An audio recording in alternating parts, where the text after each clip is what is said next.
Bill Bender, your line is open. Oh, thank you. Sorry, Coach. Good morning. I know you've used the kind of the Rocky movies in the past when you're going into this game, but now that you've seen Alabama for 4 straight years, what's the biggest thing mindset-wise that you emphasize with your players in preparation? Well, I don't really have to emphasize it as with this group. I mean, because they know, like you said. I mean, we've played them now 4 years in a row, and this is a veteran team that we have. They understand that this is a game where you just have so little margin for error. I mean, it's 2 or 3 plays, literally, and you've got to have great preparation mentally and physically to get yourself ready. I mean, these are 2 really good teams that are both hard to beat, and you've got to do the little things to give yourself a chance, and whether it be that field position battle, it's where your eyes are, it's your footwork. I mean, it is positioning, it's technique, because you just don't have a lot of room for error. And either team, I think, when you look at this game, I think both teams are kind of mirror images of each other, to be honest with you. Really good defenses, dynamic quarterbacks, very talented running backs, and explosive skill, and just kind of built in the trenches. So we're so similar, and so it's going to come down to just execution and mentally being sharp, and making those 2 or 3 plays that you don't know when they're coming. So you just have to truly play every play like it's the play. But we love that challenge, and we know exactly what's coming for sure with the type of team that we're getting ready to play. Thank you. You got it. Your next question comes from David Hale with ESPN. Your line is open. Hey, Dabo. I'm curious if there has been any more that you've been able to learn about the situation with Dexter and the 2 other players, and if you anticipate any sort of an appeal process going through prior to the national championship game. I've not learned anything, like I said, since Thursday. Obviously we played and traveled all day yesterday, but Dan Radakovich is leading that front, and I know that they'll be having some meetings and stuff today and trying to figure out what the moving forward process is going to look like. Obviously, we don't have a lot of time for this game. I'm hopeful that maybe something positive will come out, but I don't know anything at all. And then we beyond this game, we've got there will be an appeal process that our players for sure will want to battle because there's consequences for next year. Right. So Dexter obviously has the ability to go pro, and but Zach and Braden, Zach's got a year left, and Braden is just going to be a sophomore. So there's a longer runway for dealing with that and the process that's in place and what they all got to do. But I don't know anything at all as far as relevant to this game. The other thing I wanted to ask you, you've talked a lot in the past about how, you can watch recruiting film of a guy and see the talent that they have, but you don't really ever know how that translates until they're actually doing it on that stage. What point did you realize that Trevor was never going to be sort of overwhelmed by the stage that he was on, that he's, sort of the coolest guy in the room all the time? Yeah, well, I don't think I can say I actually knew until I started coaching him last spring and just saw how quickly he processed things, how easy it was for him. I don't know about easy, but just his preparation, his focus, but his ability to absorb, installation and then take it to the practice field, and how quickly he adjusted to the kind of the speed of everything. He just never really looks like a freshman.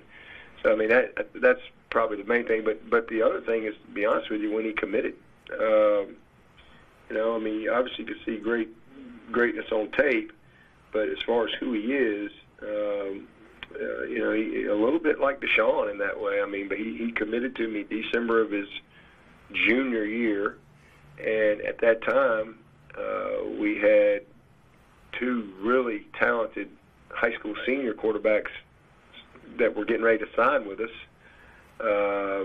in the class ahead of him, and then we had a couple of really good ones on the team already. And to this day, he never asked me about another quarterback, ever, not one time. Never asked me one question about anybody that we were recruiting, anybody on our roster.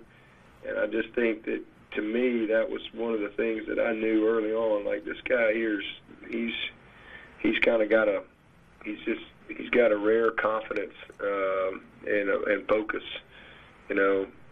Just has always been really locked in on himself and who he is, and not worrying about things he doesn't control. Thanks, Dabo. You got it. If you'd like to ask a question, please press star, then 1 on your telephone keypad to ask a question. Again, that is star 1. The next question comes from Steve Moulton with WZZN. Your line is open.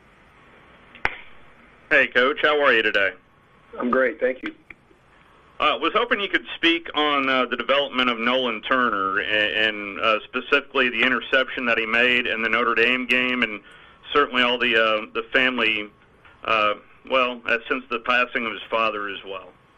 Yeah, he's really developed into a great player, and he's just an amazing story. It's just amazing how God orchestrates things. That his senior year in high school.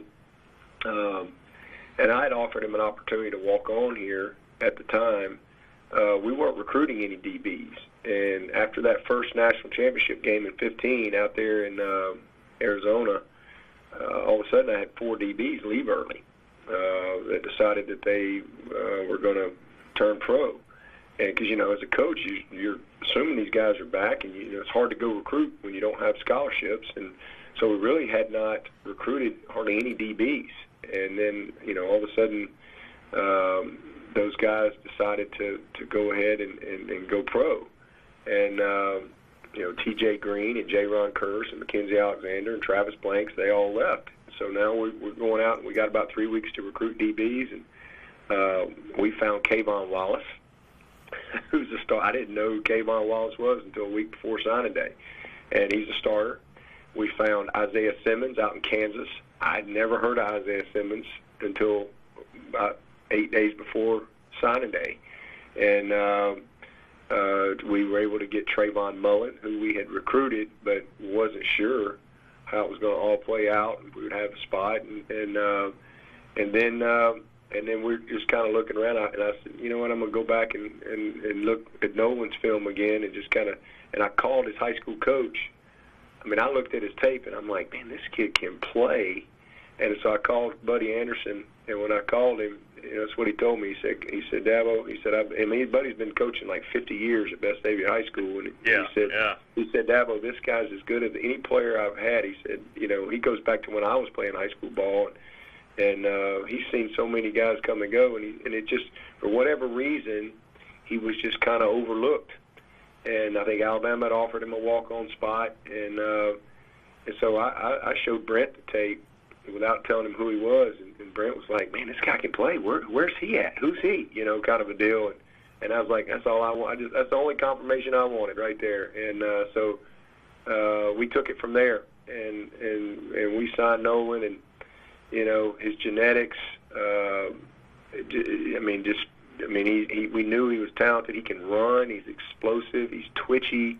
But now he's just developed physically. I mean, he's a 212-pound kid, and the confidence. He knows the game, and so he's a redshirt sophomore, and has really had a great year for us.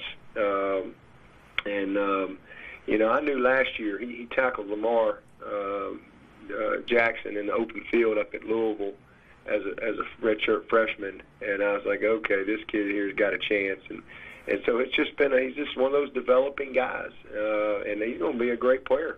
He's already had a heck of a year for us, but the play the other night was a big play, He's made a bunch of them. He came back later and got a ball out on the sideline. So I'm just really, really proud of him. And he's a great example to his teammates, and he's a great example to us as coaches, and a great reminder, that you've got to trust your instincts, and you can't get distracted because maybe a guy's got a million offers but you don't see it, or you see it and he's got no offers. You've got to be convicted in what you believe. And Coach, if there is one other constant through all these 4 games, it's not only you and Coach Saban, but it's also Hunter Renfrow. The development of Hunter Renfrow, and what kind of asset has he been in your building of your program there at Clemson, Coach? Well, I think he's a great representative of everything we want our program to be about. And grit, heart, toughness, perseverance, belief, just character and class and everything that you do. And that's exactly who Hunter Renfrow is. I mean, he's just an amazing young person. He just graduated. He's getting married in April, and just a wonderful story. I mean, he's what makes college football special. Stories like Hunter Renfrow, and just really proud of him, and glad we got him for one more game. I'm so thankful. That's the best. That's outside of getting a chance to go play for the national championship. The best thing is I get one more week with my guys. This senior group, and just what a special group it is, and I'm just so thankful I get one more week to prepare to go do something we all love to do. All right, we have time for 2 more questions. Thank you. Your next question comes from Ralph Russo with the Associated Press. Your line is open. Good morning, Dabo. I know you compete against the ACC. You compete on a different level against South Carolina, your state rival.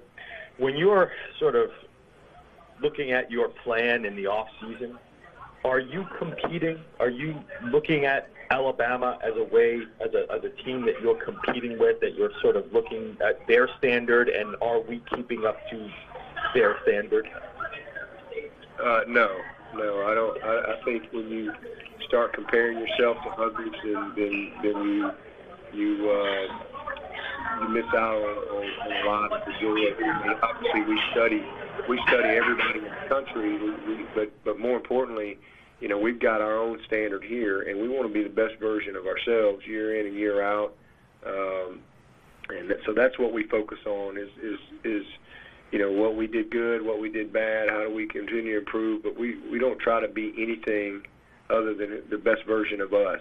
I think if we try to be something that we're not, or try to do things that aren't within our culture or structure or our beliefs, then you can get off track. But we pay attention to everyone out there, not just Alabama, but everybody. I mean, whether it be schematics or anything that's new or cutting edge, whatever. We're always trying to get better. But at the end of the day, we just try to be the best version of us, and we're not trying to live up to anybody else's standard. We've got our own standard here, and that's all we try to do year in and year out is stay true to our core values and the things that we believe in, and then we start over every year. But we learn and grow from each season. We learn from other people, but we don't sit around and try to compare ourselves or anything like that. Thanks, Coach. You got it. Thank you. The last question that we have time for today comes from Ted Lewis with the New Orleans Advocate. Your line is open. Hi, Dabo. Now that you're getting to be sort of an expert in the playoffs, I'm wondering, what do you consider to be the ideal number of days between the semifinals and the championship game? And would the playoffs be better served if all of the semifinals were played on January 1st every year instead of December 28th or 29th, and having bowl games after that? Yeah, well, I guess, if I had my preference, I would, prefer to not have to manage Christmas at the bowl site. I think, ideally, I would prefer to play the games on the 1st, and to allow everyone to have a little break for Christmas. That'd be my personal preference, but it is what it is. And I understand why, because it's just they don't want to push the game back, the national championship game back, and so they're trying to have it on that Monday, and so for us to try to play a game on the first, obviously that's tomorrow, so that would be a really tight turnaround. So I think they did the right thing, the CFP, because that was I know we all complained about that. I can remember one year it was like it was the quickest turnaround. It was crazy what you're trying to do and moving a lot of people around and getting back and getting situated just to feel like you're prepared for that moment. So I think this is a good amount of time. I think I would love to have maybe one more day, but I do think this is a very good time to be able to have yesterday to travel back, and now we've got a full week, full eight days of prep. I think this is the right amount of time for sure. So I wish we didn't have to manage the Christmas process, but I would rather do that than to push the game later in January, number one, or have to have a shorter week of prep for the national championship. I wouldn't want to do that, and that's why they made the adjustment that they did. Thanks, Pat. You're welcome. Coach Swinney, thank you for your time. Again, we look forward to welcoming you, your team, and your family to the Bay Area. All the best this week in preparation, and thank you to those on the call today. Okay, thanks, guys. See y'all later. Thank you.